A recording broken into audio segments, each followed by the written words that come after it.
waxaan u leeyahay hawshan inay tahay hawl aad iyo aad u adag aniga 30 sano ayaan dawladdan u shaqaynay taliya dhanka awoodda wax walba ay tawan isku qabsadaan soo fariis ana ku fahamsiinaa adugaata dadka la baabiye inay yihiin dadkayga wadigayga waan ogahay ilaa hadda inaad ma hadlin adiga waxna aad nashii wayna fiican tahay maxaa yeelay annaga uma imaan inaan wax weydiin ama aan wax kaa dhegaysan maxkamadda Bombay ayaa laga doonayaa taas baa waajib lagu ahaa inaan ku geeyo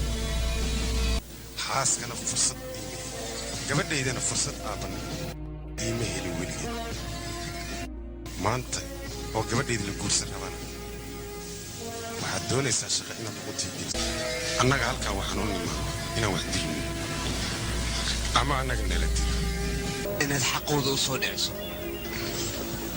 runtu waxay tahay inuu diyadooda ma bixi karo balse waxaan jeclahay inaan xaqooda u soo dhiciyo waa kasta waa loo soo dhicinaya xaqooda